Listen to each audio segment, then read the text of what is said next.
Hola, ¿qué tal? ¿Cómo están?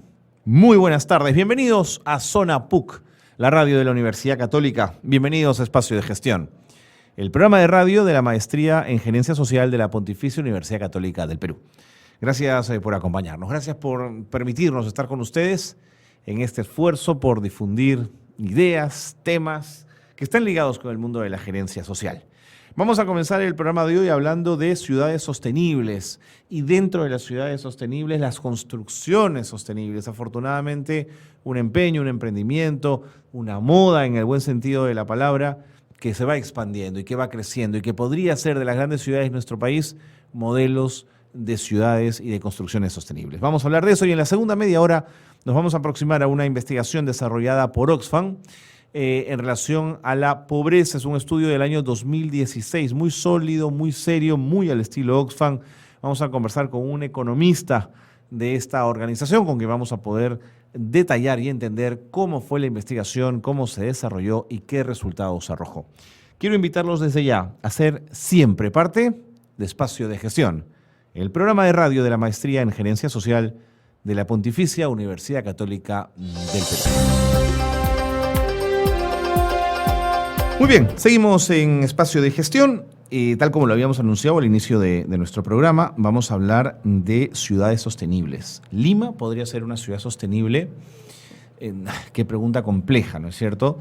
Las intensas emigraciones de los años 40, 50 y en adelante hicieron de Lima una ciudad muy compleja, no preparada probablemente para recibir ordenadamente a toda la migración que venía del interior del país, con las justas aspiraciones de un mejor futuro para las familias y para quienes vivían al interior de nuestro país.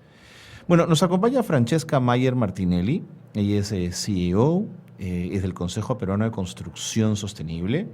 Conoce muchísimo el tema del que vamos a hablar y yo quiero agradecerle que nos acompañe. Además, muy joven, Francesca. Gracias por estar con nosotros. No, gracias a ustedes. Bienvenida al programa. Te propongo que comencemos un poco por lo general definiendo qué cosa es una ciudad sostenible y luego una construcción sostenible. Claro, es justo, das en el clavo, ¿no? Ayer estuvimos en una reunión con el Ministerio de Ambiente evaluando diferentes formas en las que queremos colaborar y salió el tema, ¿no? De qué es una ciudad sostenible. Porque tú escuchas ciudad sostenible, smart city, ciudad eficiente. Claro. 40 términos distintos, pero al final, ¿qué es una ciudad sostenible, no? Entonces nosotros tratamos de ver más que nada sobre qué es el desarrollo sostenible, más que enfocarnos solo en la ciudad o solo en la edificación. Y siempre decimos que un desarrollo sostenible es aquel desarrollo que se desarrolla, vale la redundancia, en compás con el medio ambiente, la sociedad y la economía, ¿no? Que esté alineado a las tres metas y que funcione perfecto para los tres, ¿no? Que tenga beneficios para los tres sectores. Puede haber una solución que sea muy buena para el medio ambiente y de repente es bastante económica, pero no es buena para las personas, o viceversa, ¿no? Puede ser algo que es súper bueno para el medio ambiente y súper bueno para las personas, pero es carísimo, entonces no es una solución viable.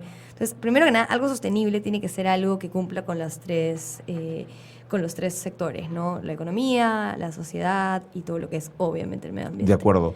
Dime alguna ciudad sostenible del mundo, un poco para tener referencias. Hay varias ciudades sostenibles, varias ciudades que tienen diferentes elementos que las hacen ser más o menos sostenibles que otra.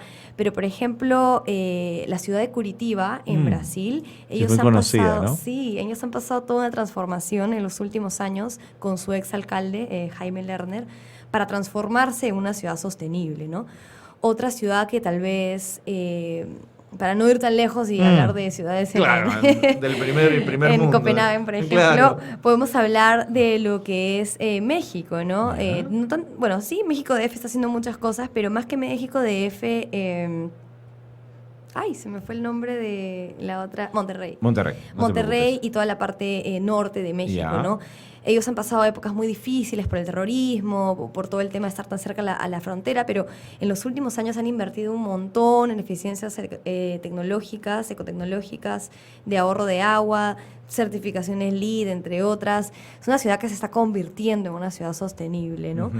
Y si hablamos de Perú, es totalmente factible, ¿no? Es cuestión de tiempo, cuestión de organizarnos y cuestión de trabajar de la mano con los diferentes sectores. Es algo que siempre hablamos.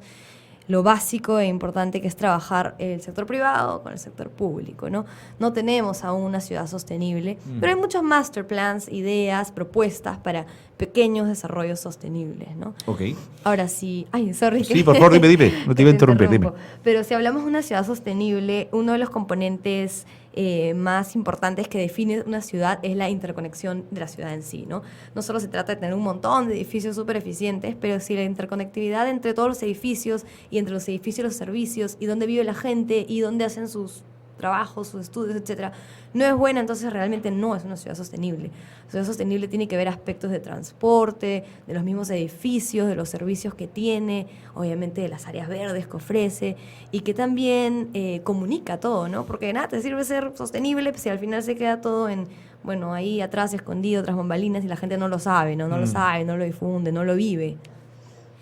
La mirada de lo que debe ser una ciudad sostenible es una mirada desde la arquitectura, desde el medio ambiente, desde la ingeniería del transporte, ¿o es multidisciplinaria? Definitivamente multidisciplinaria, ¿no? La arquitectura empieza a tomar en consideración dónde estás, cuáles son los elementos que te rodean, ya sea sol y sombra, ya sea los vientos, ya sea la luz o ya sea el mismo paisaje natural. Y la ingeniería viene a tallar con todo lo que son las tecnologías que incorporas, ya sea en los edificios o ya sea en la infraestructura social o en la infraestructura de carreteras, de calles. Es entre todos, ¿no? Y obviamente el componente ambiental es parte de cada uno de esos especialistas, ¿no? Arquitectura tiene que ver algo ambiental, ingeniería tiene que ver lo ambiental, ¿no? No es que ambiental es solo por su cuenta y viene y acá critica a los otros, ¿no? Pero todos trabajar en conjunto, definitivamente. En los casos que has mencionado, como Curitiba, como Monterrey, ¿cuál fue el rol de los ciudadanos en esos cambios?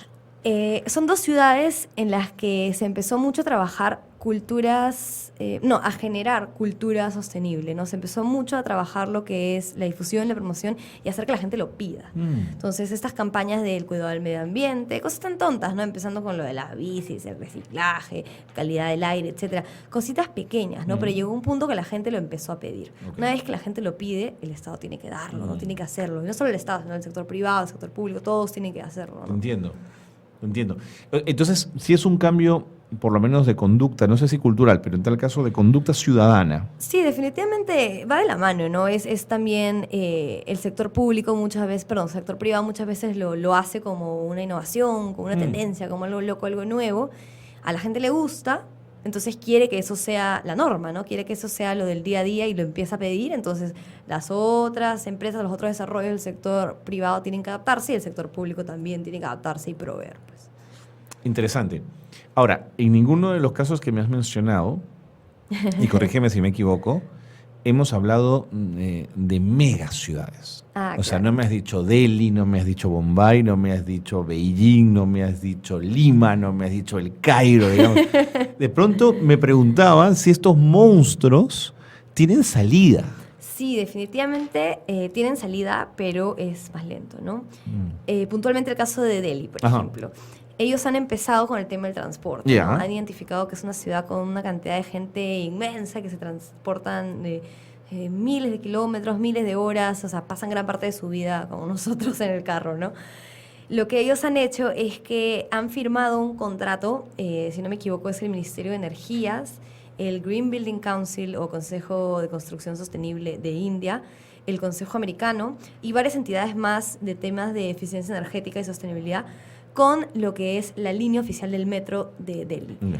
Y están trabajando para que primero las estaciones de metro sean todas ecoeficientes, con certificación LEED. Y segundo, todos los nuevos vagones, los nuevos carritos van a empezar a trabajar con energía renovable, ¿no? Ya sean paneles o eólica, ¿no? Es un comienzo, ¿no? Pero una vez que empiezas con el transporte, de ahí puede venir las áreas verdes, de ahí puede venir algo más y vas avanzando, ¿no? Pero ese es un ejemplo de una megaciudad, ¿no? Nueva York tiene, por ejemplo, muchas normativas que te piden, por ejemplo, áreas verdes en los edificios, ya sea en los techos o en las partes inferiores. Te pide certificaciones sostenibles para los edificios gubernamentales. O también te pide algunos requerimientos de eficiencia energética en algunos edificios, ¿no? No es que eso lo haga ya ser sostenible, pero son cositos, pequeños detalles que van sumando y que a la larga van a hacer que la ciudad se convierta en sostenible. Obviamente es más fácil hacer una ciudad de cero sostenible que una ciudad una mega ciudad Ok. a convertirla, ¿no? Y en estos procesos el liderazgo político, ¿cuán importante es? Bien importante, muy importante. Es lo que estamos viendo en Estados Unidos, ¿no? Si no trabaja de la mano el sector público y privado, no se llega a nada. El sector privado puede hacer muchas cosas, puede tener muchas ideas, mucha innovación, muchas propuestas, pero si no hay ese respaldo político, no podemos avanzar. Es clave impulsar normativas, es clave impulsar reglamentaciones, cosas que ya estamos haciendo acá, de hecho, ¿no? Que es positivo. Pero es clave tener el respaldo del gobierno para el impulso de esas normativas, para que la gente las haga y no las chotee, y para sentir que hay cierto respaldo, ¿no? Cuando tienes el respaldo lo puedes hacer, es factible y es, bueno, sobre todo ahora luego de la firma del Pacto de París y todos los objetivos de desarrollo sostenible es necesario, y más que necesario es como una obligación, por así decirlo, ¿no? Entiendo. Y para terminar de entender, digamos, este rompecabezas que nos has venido a contar, quería hablarte del componente intercultural de una ciudad. Exacto. Claro, tú vas a Copenhague y todos parecen iguales, tienen un origen más o menos común, sus historias son comunes, pero en el caso del Perú, el caso de Lima, de pronto me voy a Río, me voy a otra ciudad, a Caracas, de pronto no, de pronto hay una complejidad intercultural muy grande, gente que viene de regiones muy diferentes unas de otras, incluso con idiomas, ¿no es cierto?, diversos. En ese caso, la ciudad, ¿cómo se organiza? ¿En guetos, en espacios propios? ¿Hay que apostar por la interculturalidad? ¿Por dónde es la salida? Definitivamente la interculturalidad es lo que se busca ahora, ¿no? Ves muchos desarrollos que están en plena ciudad, desarrollos residenciales, que lo que buscan es que la gente se transporte lo menos necesario para llegar a su trabajo, ¿no? Entonces ya con ese concepto estás poniendo en un mismo lugar a todo el mundo, ¿no? Y no solamente la gente que vive, sino la gente que trabaja ahí, que va a hacer compras ahí, de repente servicios básicos ahí, etcétera, ¿no? El mundo se mueve hacia zonas mixtas, ¿no? De diferentes culturas, de diferentes proveniencias. Con el tema del idioma es un poco más complejo, obviamente, ¿no? Claro. Gente que habla el mismo idioma tiende a juntarse con la gente que habla el mismo idioma. Así es. Mira, he tenido la suerte muy reciente de hacer un viaje familiar y estar en San Francisco. Ay, entonces tenías un barrio ruso, sí. Un barrio armenio, y cuando pregunté si había disputas, sí, me dijeron que las había, pero que no era un tema, en tal caso, de mucho cuidado, que no había generado en mayor violencia. Pero me impresionó los chinos, cómo se organizaban en barrios y en cuadras, ¿no? Sí, yo creo que la tendencia global va hacia eliminar esas barreras. La interconectividad no solamente entre edificaciones y servicios básicos, pero también va hacia la gente, ¿no? Empezando por todo el tema del internet, toda la era digital que va a hacer que estemos interconectados absolutamente por todos lados, y eso transciende ya no solamente a lo digital, pero ya está yendo a lo que son las personas, ¿no? Se busca una mayor conglomeración de diferentes culturas en mismos espacios, para que sea un uso más eficiente de todo lo que son los recursos para el transporte, los recursos que usamos, todo, ¿no? Pero hay un ejercicio de tolerancia ahí y de respeto muy importante, ¿no? Por supuesto. Y eso es lo lindo de los temas de sostenibilidad, el cuidado del medio ambiente, que parte hacia la responsabilidad hacia el otro, ¿no? Porque al tú cuidar, si yo cuido mi casa, estoy cuidando mi casa, el espacio que usan mis papás y mis hermanos, ok. Pero al yo cuidar mi ciudad, al yo cuidar mi calle, al yo cuidar mi país, estoy cuidando el espacio de los otros, que tal vez no conozco, ¿no? Entonces, estoy siendo mucho más generoso y estoy pensando en otros por sobre mis propias necesidades. Entonces, el tema de pensar en el cuidado del medio ambiente, que es algo no solo tuyo, que es algo de todos, también va de la mano de este concepto de conectarnos, ¿no? Ok. Teniendo esto claro, ahora hablemos de las construcciones. ¿Desde hace cuánto que se habla, hay disciplina, hay textos, hay información de construcciones sostenibles? A nivel mundial, yo me atrevería a decir que en los años... Bueno, siempre ha estado presente, pero a partir de los años 80 agarró mucha más fuerza, viada, ¿no? ¿Ya? Pero en Perú, esto es muy reciente, ¿no? Es súper reciente. En el año 2010 empezamos a ver los primeros edificios certificándose LEED. ¿2010 es ayer? Es ahorita. Y, mira. Y ha ido incrementando de manera exponencial, la verdad. Pasamos de tener un edificio, ahora tenemos 43 certificados y 159 en proceso, que es un montón. Casi a la par de Chile y Argentina, que tienen muchos más años metidos en estos temas. Te propongo algo. Sí. Vámonos a la pausa y al regresar me cuentas de esos avances. Perfecto. ¿Qué componentes tienen esas construcciones? Y cómo estamos virando hacia un modelo de esas características. Muchas gracias, Francesca, nuevamente por estar con nosotros. Pausa y seguimos con más aquí en Espacio de Gestión.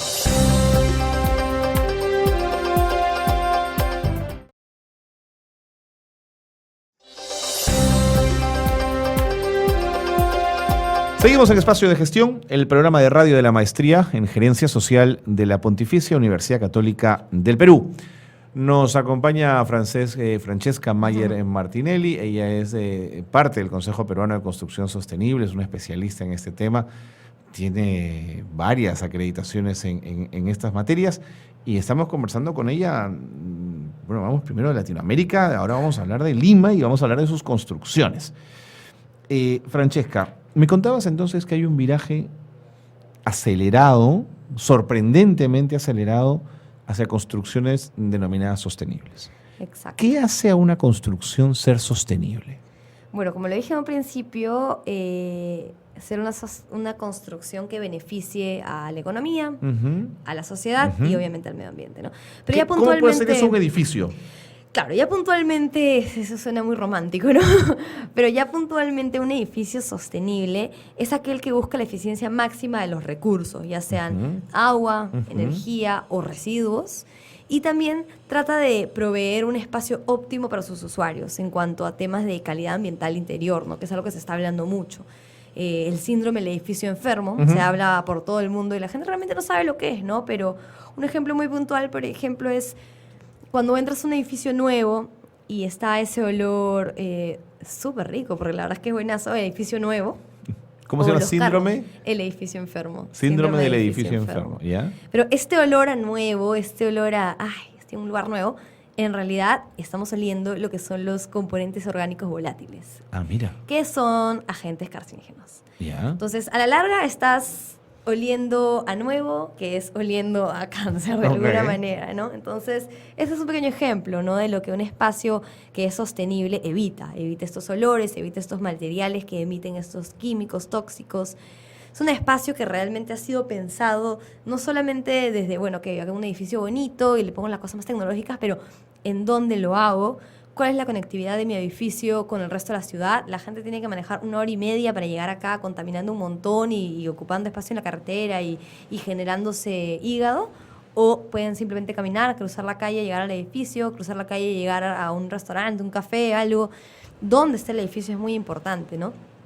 Y obviamente lo que te comentaba, lo que es la eficiencia de los recursos, agua, energía, materiales y todo el tema de calidad ambiental interior que es básico, que al final es lo que más repercute en nosotros, ¿no? Te escuchaba con atención y me imaginaba a un arquitecto diseñando ese edificio y decía, ¿de qué se nutre para poder hacer un diseño que vaya en esa línea? ¿Dónde está la información que le sirve al arquitecto y posteriormente al ingeniero para el desarrollo de un proyecto como ese? Bueno, va a depender de qué tipo de proyecto sostenible es, ¿no? Si es un edificio sostenible, un edificio regular, un edificio cualquiera. Hay mucha información en internet, hay mucha información. Hay información. Sí, bastante. Pero, por ejemplo, hay este tipo de edificios específicos que son edificios acreditados LEED. Y los menciono porque un edificio puede no ser certificado, puede no tener una acreditación y puede ser muy sostenible, ¿no?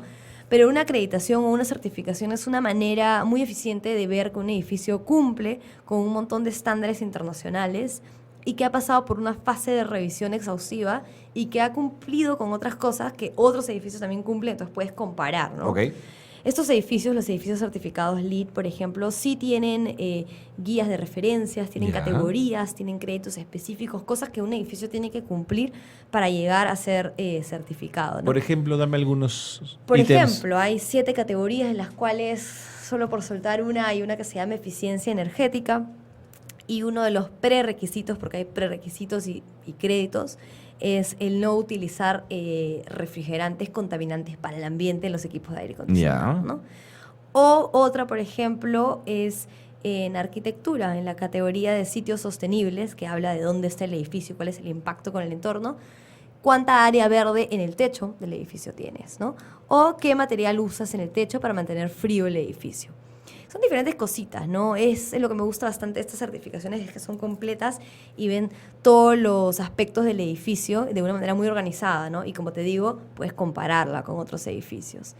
¿Cuántos edificios en el Perú tienen esta certificación? Certificación LEED tienen 43, pero tenemos 159 en proceso. Y bueno, hay otras certificaciones muy buenas también. Una es BREEAM, que es británica, y la otra es EDGE, que es de hecho internacional. Aún no hay proyectos certificados con ambos sistemas, pero hay varios en proceso. ¿Una de estas certificaciones te la dan una vez que el proyecto está terminado o Exacto. acompañan el proceso Bueno, en realidad es un de mix. toda la construcción? Es un mix. Si tú quieres certificar tu proyecto LEED, por ejemplo, lo que haces es que empiezas a trabajarlo desde el día 1, desde la concepción del proyecto, Ya. para asegurarte que las cosas que vayas a hacer Exactamente. vayan en compás con los requerimientos del LEED. Y al final del proyecto, cuando ya está listo, terminado y la gente ya está ocupándolo y están felices con su edificio verde, y ya les dan el certificado de certificado De acuerdo. sostenible y el nivel que haya llegado. A ver, déjame ser mal pensado.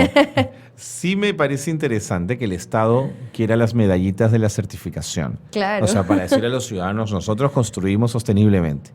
Pero ¿cuál sería el enganche con el privado? ¿De qué le sirve al privado este reconocimiento? De hecho, hemos visto una mayor tendencia con el privado que con el Estado. Con el Estado, de esos 43, tenemos uno, el Banco de la Nación, y bueno, varios en proceso. ¿Cuál, de Javier Prado? Sí, el gigante de Javier Prado es certificado, muy lindo.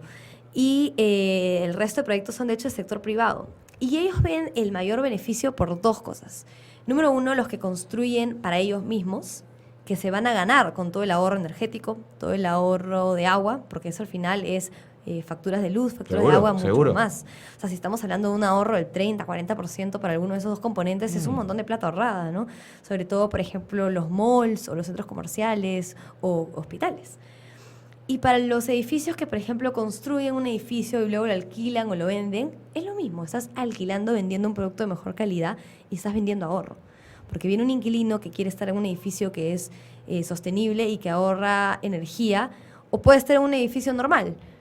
Mismas características, misma ubicación, mismo espacio, pero acá voy a pagar menos luz y en este voy a pagar más luz. Menos energía, menos más, ¿no?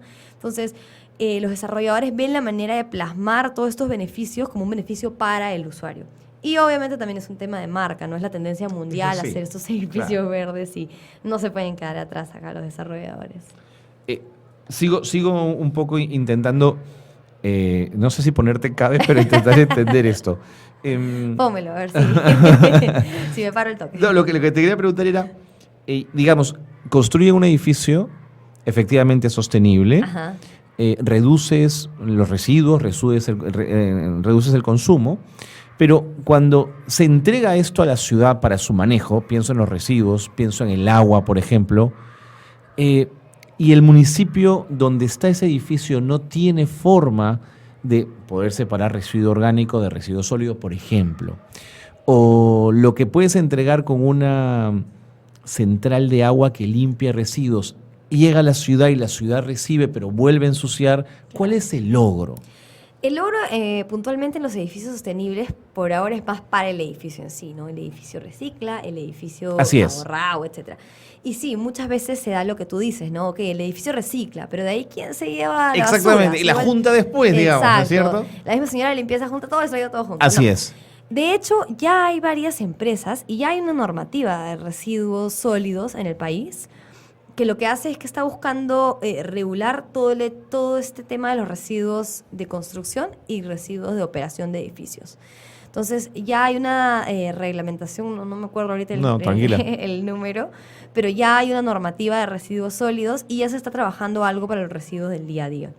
Entonces, si bien se ha quedado un poco en el beneficio solo para el edificio y un poco de fomentar reciclaje, ya se va a empezar a proceder a trabajar reciclaje a nivel ciudad, ¿no? De hecho, ya se están haciendo varias cosas, ¿no? Pero también, nuevamente, el sector privado. Hay empresas que reciclan botellas y exportan la fibra de plástico a otros países para diferentes proyectos. O también hay empresas que recogen, si hablamos de los residuos de obra, el acero, y se lo llevan para producir nuevas barras de acero, ¿no?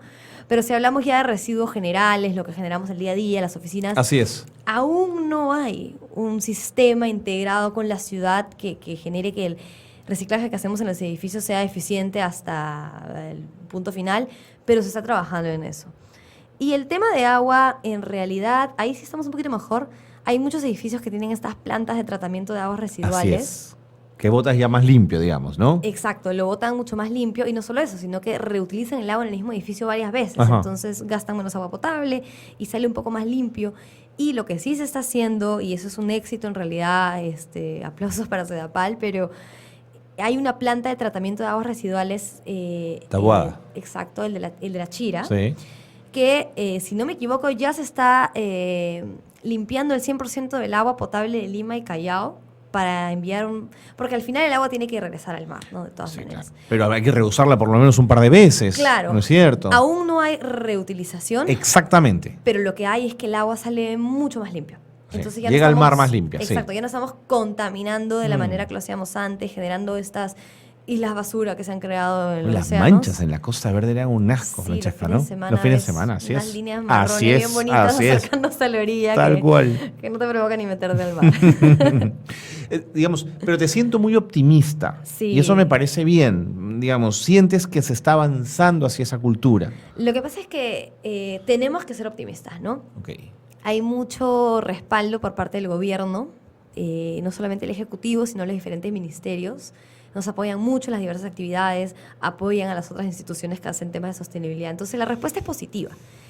Y sí, obviamente siempre tenemos que considerar todos los cabes, todos los imprevistos que podemos tener, pero tenemos que ser siempre positivos y ver a nuestros hermanos, otros países, otras ciudades de repente más complejas que nosotros, más grandes que nosotros, que lo están logrando, ¿no? Obviamente somos culturas distintas, el tema de reciclaje no es algo que todos los peruanos tienen acá grabados en la cabeza, No, pero que va. poco a poco, ¿no? Y algo que sí me gustaría recalcar es que lo trabajamos desde chicos, desde trabajo con los colegios, sector público y privado, actividades, talleres, competencias, lo que sea, ¿no? No, pero los chicos vienen con otro chip respecto a lo Por medioambiental. Es supuesto. impresionante. Y no creas que solo el sector privado, ¿no? Pero el sector público, los chicos tienen bastante claro la importancia de reciclar y les gusta el tema y lo sienten como algo importante para ellos, ¿no? Es un beneficio para su distrito, es un beneficio para su barrio, su comunidad, es un beneficio para todos al final. Te entiendo. Te entiendo. Me parece interesante. Ahora, ya para terminar, porque el tiempo me gana, ¿cómo consigue alguien como tú digamos, un sello de ser acreditadora o de acreditación, digamos? Perfecto que lo comentas. Justo aprovecho ahí un poco de publicidad, pero nosotros como Perú Green Building Council somos como los representantes oficiales de la certificación LEED acá en el país. ¿Es el único representante? En realidad, los diferentes Green Building Councils o consejos de los diferentes países son los representantes oficiales, ¿no? Hay muchas empresas consultoras y muchas empresas que también hacen cursos y capacitaciones.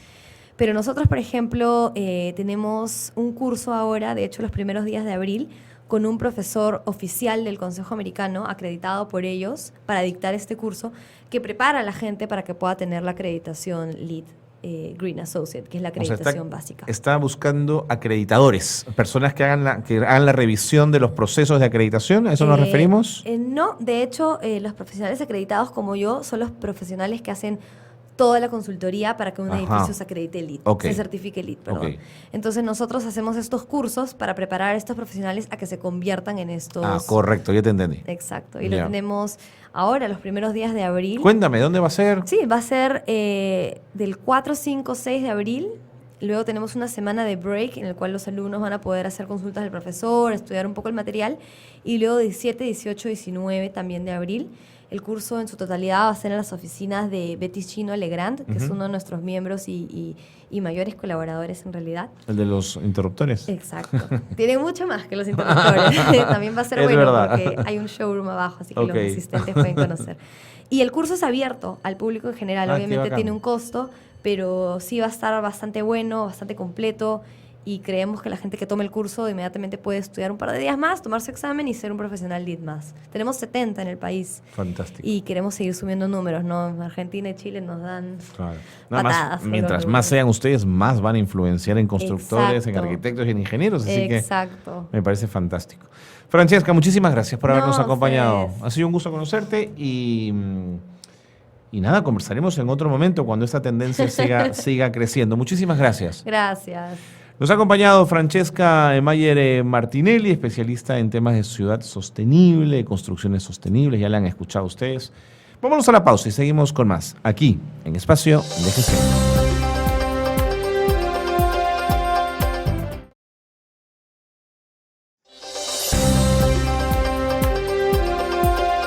Seguimos en Espacio de Gestión, el programa de radio de la Maestría en Gerencia Social de la Pontificia Universidad Católica del Perú. Nos acompaña Francesca Mayer Martinelli. Ella es parte del Consejo Peruano de Construcción Sostenible, es una especialista en este tema. Tiene varias acreditaciones en estas materias y estamos conversando con ella. Bueno, vamos primero de Latinoamérica, ahora vamos a hablar de Lima y vamos a hablar de sus construcciones. Francesca, me contabas entonces que hay un viraje acelerado, sorprendentemente acelerado, hacia construcciones denominadas sostenibles. Exacto. ¿Qué hace a una construcción ser sostenible? Bueno, como lo dije en un principio, ser una construcción que beneficie a la economía, a la sociedad y obviamente al medio ambiente, ¿no? Pero ya puntualmente, ¿Cómo puede ser eso un edificio? Claro, ya puntualmente, eso suena muy romántico, ¿no? Pero ya puntualmente un edificio sostenible es aquel que busca la eficiencia máxima de los recursos, ya sean agua, energía o residuos. Y también trata de proveer un espacio óptimo para sus usuarios en cuanto a temas de calidad ambiental interior, ¿no? Que es algo que se está hablando mucho. El síndrome del edificio enfermo se habla por todo el mundo y la gente realmente no sabe lo que es, ¿no? Pero un ejemplo muy puntual, por ejemplo, es cuando entras a un edificio nuevo y está ese olor súper rico, porque la verdad es que es buenazo, el edificio nuevo. ¿Cómo se llama? ¿Síndrome? El edificio enfermo. Síndrome del edificio enfermo, ¿ya? Pero este olor a nuevo, este olor a, estoy en un lugar nuevo, en realidad estamos oliendo lo que son los componentes orgánicos volátiles. Ah, mira. Que son agentes carcinógenos. Ya. Entonces, a la larga estás oliendo a nuevo, que es oliendo a cáncer de alguna manera, ¿no? Entonces, ese es un pequeño ejemplo, ¿no? De lo que un espacio que es sostenible evita. Evita estos olores, evita estos materiales que emiten estos químicos tóxicos. Es un espacio que realmente ha sido pensado no solamente desde, bueno, que haga un edificio bonito y le pongo las cosas más tecnológicas, pero en dónde lo hago, cuál es la conectividad de mi edificio con el resto de la ciudad. La gente tiene que manejar 1 hora y media para llegar acá contaminando un montón y ocupando espacio en la carretera y generándose hígado. O pueden simplemente caminar, cruzar la calle, llegar al edificio, cruzar la calle, llegar a un restaurante, un café, algo. Dónde está el edificio es muy importante, ¿no? Y obviamente lo que te comentaba, lo que es la eficiencia de los recursos, agua, energía, materiales y todo el tema de calidad ambiental interior que es básico, que al final es lo que más repercute en nosotros, ¿no? Te escuchaba con atención y me imaginaba a un arquitecto diseñando ese edificio y decía, ¿de qué se nutre para poder hacer un diseño que vaya en esa línea? ¿Dónde está la información que le sirve al arquitecto y posteriormente al ingeniero para el desarrollo de un proyecto como ese? Bueno, va a depender de qué tipo de proyecto sostenible es, ¿no? Si es un edificio sostenible, un edificio regular, un edificio cualquiera. Hay mucha información en internet, hay mucha información. Hay información. Sí, ya. Bastante. Pero, por ejemplo, hay este tipo de edificios específicos que son edificios acreditados LEED. Y los menciono porque un edificio puede no ser certificado, puede no tener una acreditación y puede ser muy sostenible, ¿no? Pero una acreditación o una certificación es una manera muy eficiente de ver que un edificio cumple con un montón de estándares internacionales y que ha pasado por una fase de revisión exhaustiva y que ha cumplido con otras cosas que otros edificios también cumplen, entonces puedes comparar, ¿no? Okay. Estos edificios, los edificios certificados LEED, por ejemplo, sí tienen guías de referencias, tienen categorías, tienen créditos específicos, cosas que un edificio tiene que cumplir para llegar a ser certificado, ¿no? Por ejemplo, dame algunos Por ítems. ejemplo, hay 7 categorías en las cuales, solo por soltar una, hay una que se llama eficiencia energética y uno de los prerequisitos, porque hay prerequisitos y créditos, es el no utilizar refrigerantes contaminantes para el ambiente en los equipos de aire acondicionado, ¿no? O otra, por ejemplo, es en arquitectura, en la categoría de sitios sostenibles, que habla de dónde está el edificio, cuál es el impacto con el entorno, cuánta área verde en el techo del edificio tienes, ¿no? O qué material usas en el techo para mantener frío el edificio. Son diferentes cositas, ¿no? Es lo que me gusta bastante de estas certificaciones, es que son completas y ven todos los aspectos del edificio de una manera muy organizada, ¿no? Y como te digo, puedes compararla con otros edificios. ¿Cuántos edificios en el Perú tienen esta certificación? Certificación LEED tienen 43, pero tenemos 159 en proceso. Y bueno, hay otras certificaciones muy buenas también. Una es BREEAM, que es británica, y la otra es EDGE, que es de hecho internacional. Aún no hay proyectos certificados con ambos sistemas, pero hay varios en proceso. ¿Una de estas certificaciones te la dan una vez que el proyecto está terminado o Exacto. acompañan el proceso Bueno, en realidad es un de mix. toda la construcción? Es un mix. Si tú quieres certificar tu proyecto LEED, por ejemplo, Ujú. lo que haces es que empieces a trabajarlo desde el día 1, desde la concepción del proyecto, Ya. para asegurarte que las cosas que vayas a hacer Exactamente. vayan en compás con los requerimientos de LEED. Mm. Y al final del proyecto, cuando ya está listo, terminado y la gente ya está ocupándolo y están felices con su edificio verde, y ya les dan el certificado de certificado De acuerdo. sostenible y el nivel que haya llegado. A ver, déjame ser mal pensado.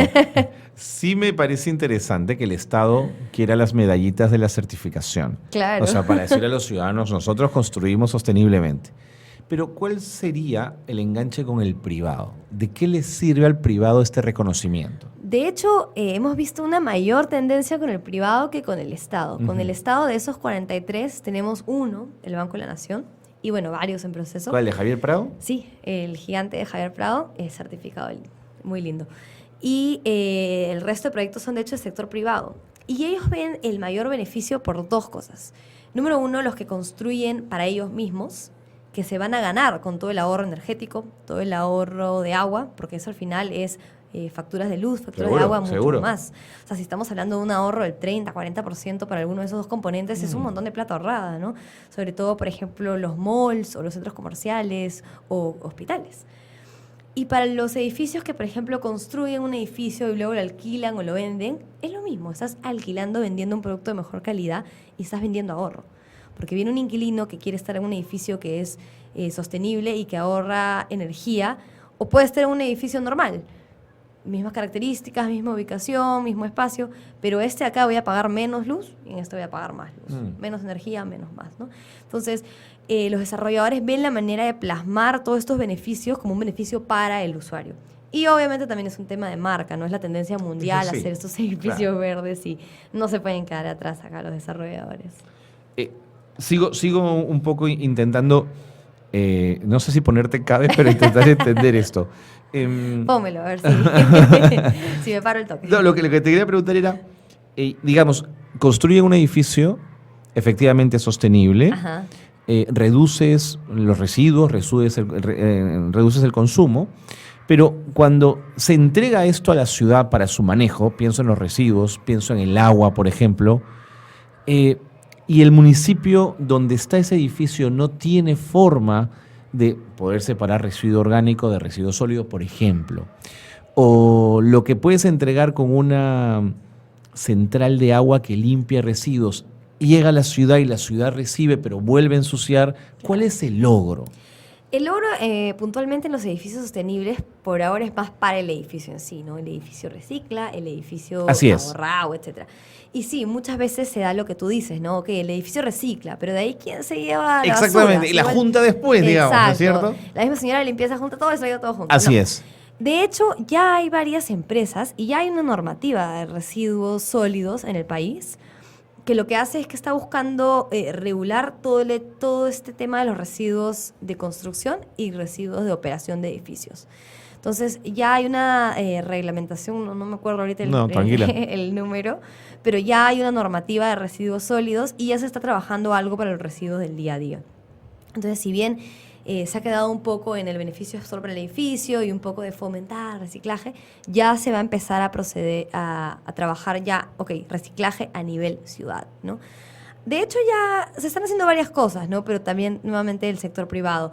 Hay empresas que reciclan botellas y exportan la fibra de plástico a otros países Por para ejemplo. diferentes proyectos. O también hay empresas que recogen, si hablamos de los residuos de obra, el acero, y se lo llevan para producir nuevas barras de acero, ¿no?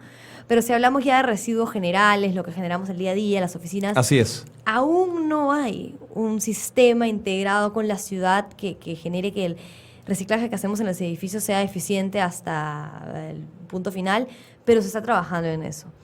Y el tema de agua, en realidad, ahí sí estamos un poquito mejor. Hay muchos edificios que tienen estas plantas de tratamiento de aguas residuales. Así es. Que botas ya más limpio, digamos, ¿no? Exacto, lo botan mucho más limpio y no solo eso, sino que reutilizan el agua en el mismo edificio varias veces. Ajá. Entonces gastan menos agua potable y sale un poco más limpio. Y lo que sí se está haciendo, y eso es un éxito en realidad, aplausos para Sedapal, pero hay una planta de tratamiento de aguas residuales. Taboada. Exacto, el de la Chira. Sí. Que, si no me equivoco, ya se está limpiando el 100% del agua potable de Lima y Callao para enviar porque al final el agua tiene que regresar al mar, ¿no? De todas maneras. Claro. Pero hay que reusarla por lo menos un par de veces. Claro. ¿No es cierto? Aún no hay reutilización. Exactamente. Pero lo que hay es que el agua sale mucho más limpio. Sí. Entonces ya Llega no al estamos, mar más limpia. Exacto, sí. ya no estamos contaminando de la manera que lo hacíamos antes, generando estas islas basura que se han creado en los Las océanos. manchas en la Costa Verde eran un asco, Sí, Francesca, los ¿no? fines Los fines de ves semana, así unas es. líneas marrones Así es, bien bonitas así es. acercándose a la orilla. Tal cual. Que no te provoca ni meterte al mar. Digamos, pero te siento muy optimista. Sí. Y eso me parece bien. Digamos, sientes que se está avanzando hacia esa cultura. Lo que pasa es que tenemos que ser optimistas, ¿no? Ok.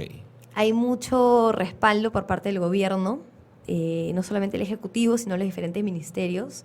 Nos apoyan mucho en las diversas actividades, apoyan a las otras instituciones que hacen temas de sostenibilidad. Entonces, la respuesta es positiva.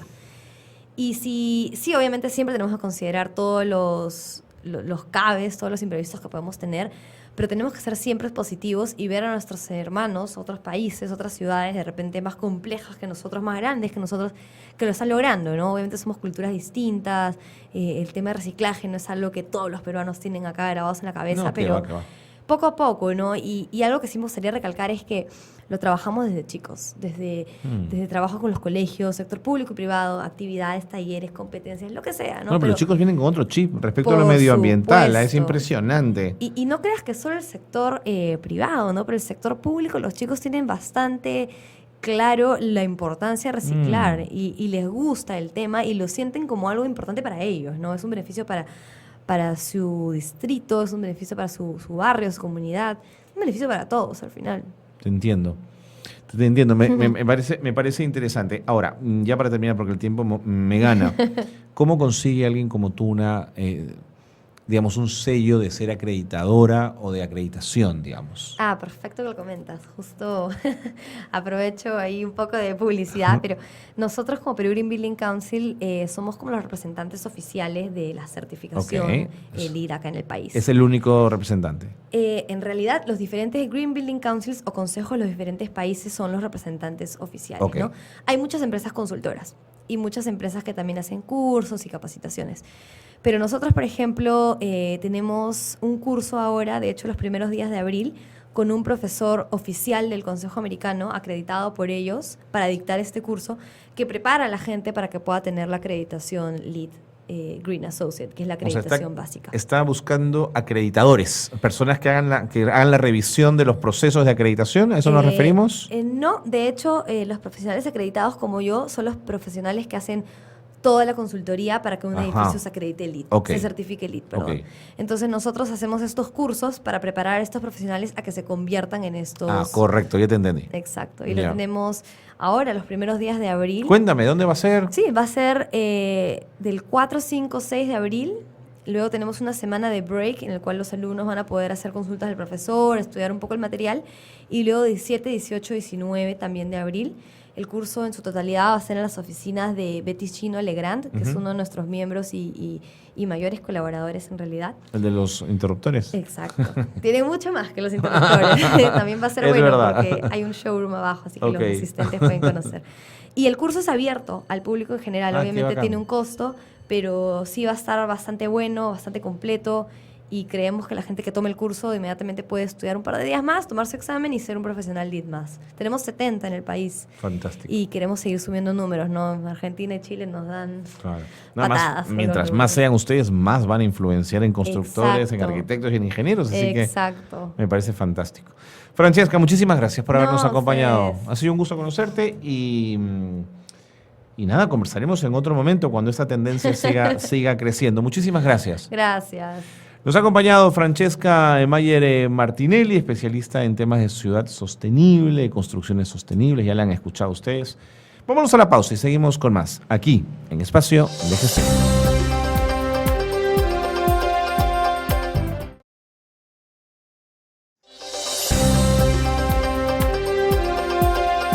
Seguimos en Espacio de Gestión, qué bueno que se han quedado con nosotros porque estamos conversando con Armando Mendoza, economista, con quien estamos hablando de una investigación trabajada por Oxfam que está ligada al tema de la pobreza y además lo han hecho con unos 5 ejes muy pensados y muy trabajados para poder tener una data que permita tomar decisiones y aproximarnos a realidades muy concretas de la situación de la pobreza en nuestro país.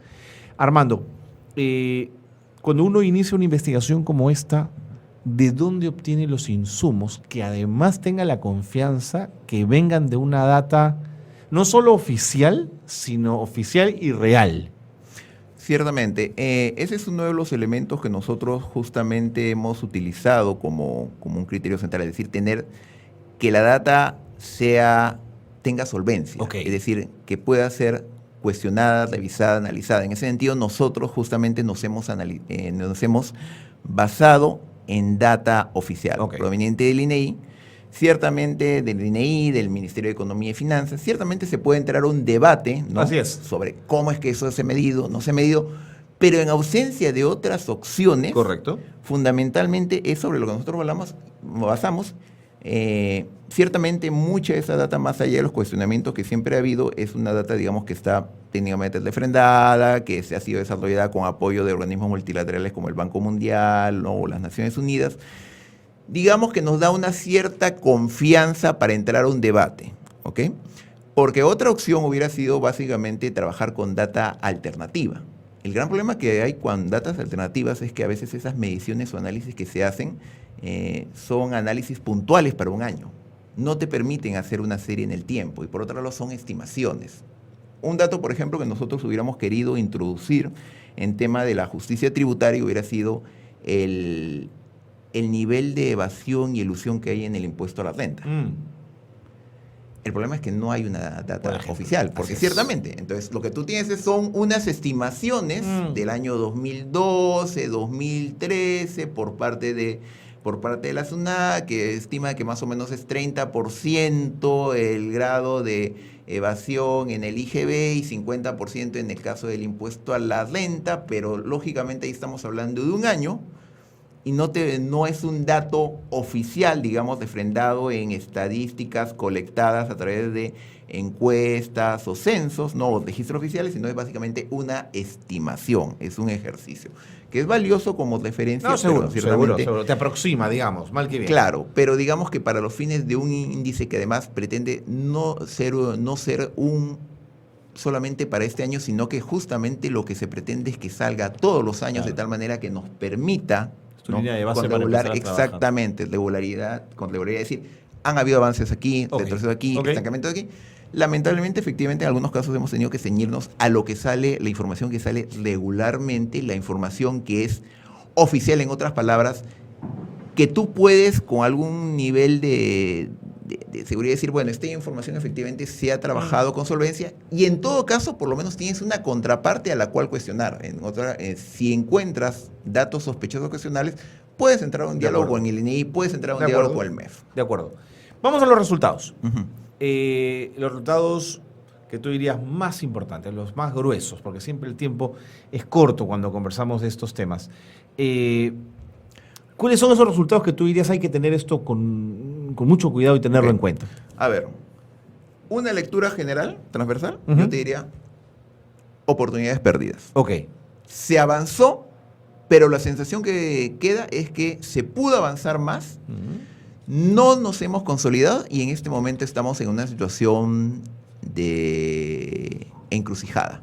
En otras palabras, nos hemos estancado y no queda claro si estos indicadores seguirán mejorando o se quedarán estancados o incluso se podría retroceder. Cuando hablas de oportunidades perdidas, ¿te refieres a los años de crecimiento del año 2000 en adelante, digamos? Ciertamente, a ver, nosotros, el Perú disfrutó de una década excepcional de crecimiento, en donde entre el 2004, ¿no?, y el 2013, ¿no?, el promedio de crecimiento anual del PBI estuvo por encima del 6% en promedio. Así impresionante. Hoy en día, en estos últimos 3 años, del 2014 en adelante, estamos creciendo en promedio a la mitad aproximadamente.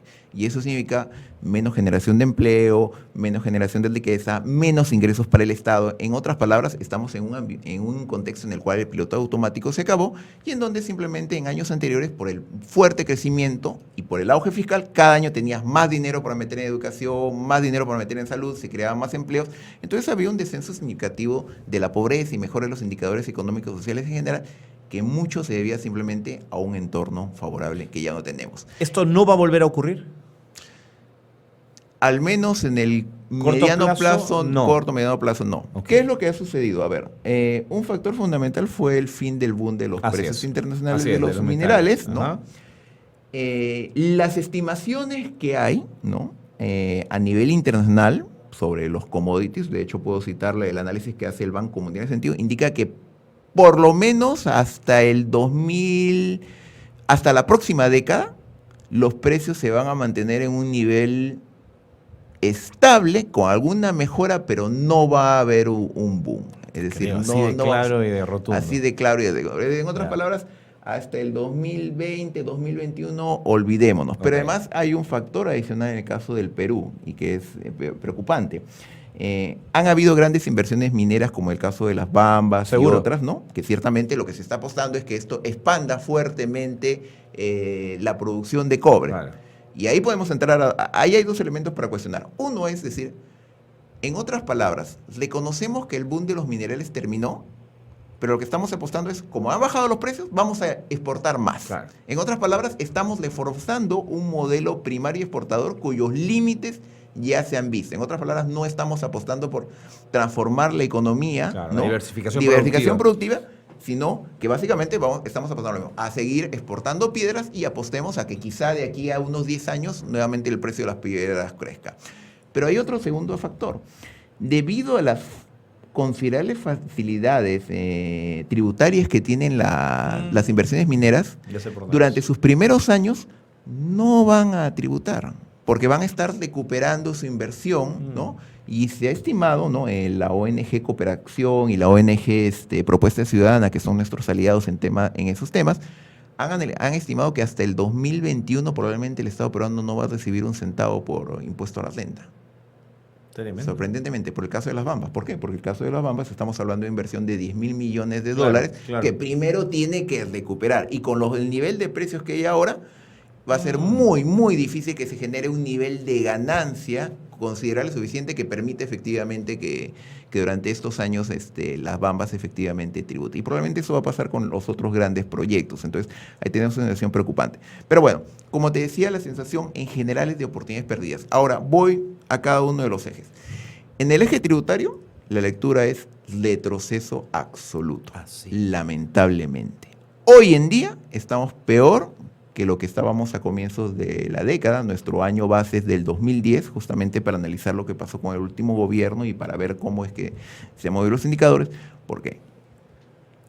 Ha caído la tributación considerablemente, como la presión tributaria en este momento oficialmente está en 14% del PBI. De hecho, probablemente está ya por debajo y probablemente esos son los resultados que van a salir más adelante consolidados.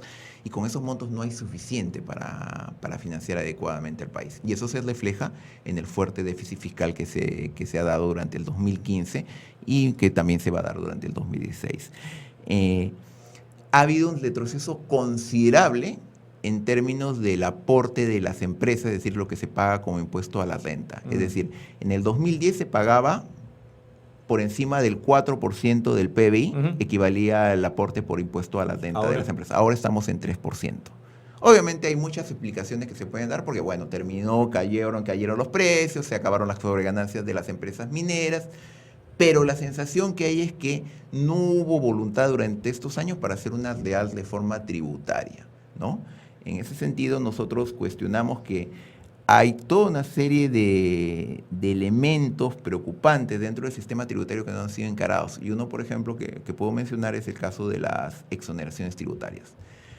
Cada año, aproximadamente el 2% del PBI, ¿no? Es el costo de estas exoneraciones tributarias. ¿Okay?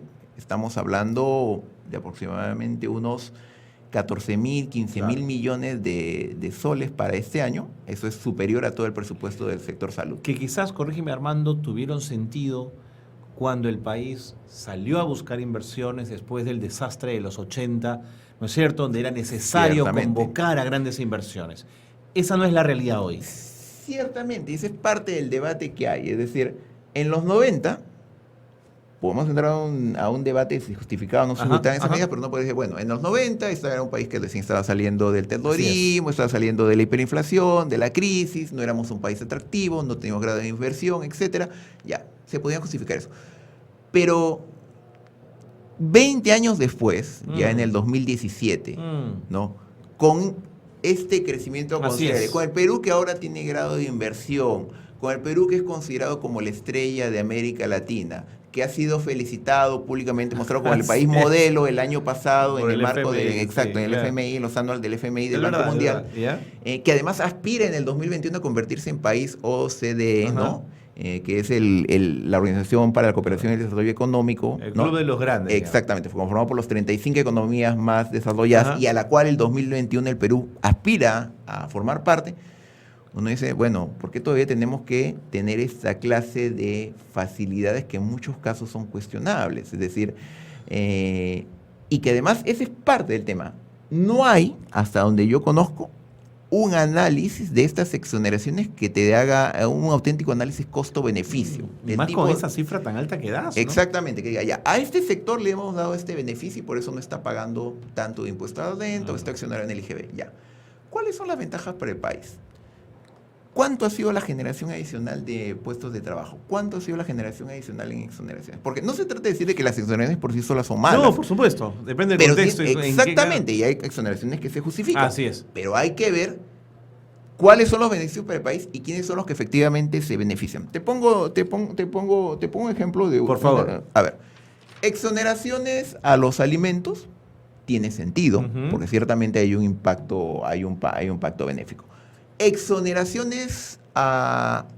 Exoneraciones del IGB a los medicamentos oncológicos o para tratamiento del VIH y SIDA, ¿qué te parece? ¿Se justifica? Por Absolutamente. supuesto, ya. Sí. Pero que además son marginales en relación al volumen de impuestos que se pueden recaudar. Ciertamente, y hay un tema de, digamos, de que uno dice, bueno, pero efectivamente ahí hay un tema humano, Ajá, ¿no? Y un impacto ajá, social ok, considerable. ok. Pero ahí entramos al otro tema. De acuerdo. ¿Quiénes son los que se benefician? Claro. En el 2011, 2012 hubieron investigaciones no solamente por parte de ONG sobre el tema de cómo eran que se manejaban los márgenes de estos medicamentos, sino del mismo Ministerio de Salud. Lo que se encontró es que en realidad esta exoneración del IGB ¿Ya? no se había trasladado a una rebaja para el público. Claro. En realidad No lo que había cumplía su pasado... objetivo la exoneración. Exactamente, claro. lo que había pasado era básicamente que ese mayor margen No, se lo había quedó- sido se lo quedó aprovechado el fabricante. por los laboratorios, Por que son supuesto. pocos. Entonces ahí uno dice, bueno, oye, entonces en realidad más bien, más que aplicar esta exoneración Ok. que no tiene, de repente lo que debería buscarse es de repente un subsidio directo, un apoyo Ok. directo económico Entiendo. a los enfermos de VIH, SIDA y de cáncer, ¿no? Deberían buscarse otro acuerdo. mecanismo. De la misma manera, otro ejemplo que te puedo poner es, hay una exoneración del IGB a los casinos y tragamonedas. Eso es inimaginable. Ya. Y uno dice, ya, ¿y por qué? Sí. No, a ver, ¿cuál es el argumento? ¿Fomentar el turismo? No somos Las Vegas, no así somos es, Mónaco. La así gente es. viene aquí no a jugar en el Así tragamonedas, es. sino lo que hacen es a ir a Machu Picchu. A comer. Exactamente. Claro. No, pero es que es generación de empleo. Qué Ya, qué cosa. bien. Pero dime, ¿y entonces por qué no le ponen esa exoneración del IGB a otros sectores que también a otros rubros de negocios que también merecerían y también generan empleo? Entonces, ¿por qué una exoneración a los casinos y tragamonedas, que de repente se justifica, pero nadie nos ha dado esa explicación, Ajá. y que este año les va a costar a Perú 400 millones de soles? Ya. Imagínate. ¿Sabes cuántos son 400 millones de soles? Ya, con 400 millones de soles es más de lo que gastas en el programa Cuna Más, que es justamente un programa que busca favorecer y empoderar a las mujeres, dándoles un apoyo en temas de cuidado de sus niños. 400 millones de soles es más de lo que gastamos en la lucha contra el terrorismo. Entonces, ahí Armando. hay toda una serie de exoneraciones que tienen que ser analizadas. Nos faltan 4 ejes Exactamente. y se me acabó el tiempo. Quiero proponerte algo, Armando. volvamos a encontrarnos. Volvamos a encontrarnos. Para seguir ciertamente. hablando de este tema y que podamos tener todo el panorama de la investigación trabajada por Oxfam. Absolutamente. Que creo que es muy útil y que además estás poniendo los puntos sobre las IES en temas muy, pero muy delicados. Muchísimas gracias, Armando. Ciertamente, por estar con nosotros. ciertamente. Hasta una próxima oportunidad. Seguiremos Gracias. conversando. Gracias. Hemos estado con Armando Mendoza de Oxfam. Qué importante lo que nos ha dicho. Las atingencias que ha hecho son bien interesantes. Y la promesa es volver a conversar con él en otro momento para tener más información y seguir hablando de esto que es tan importante. Por nuestra parte nos tenemos que ir ya. Gracias por habernos acompañado. Gracias por estar en Espacio de Gestión. Muy buenas tardes a todos.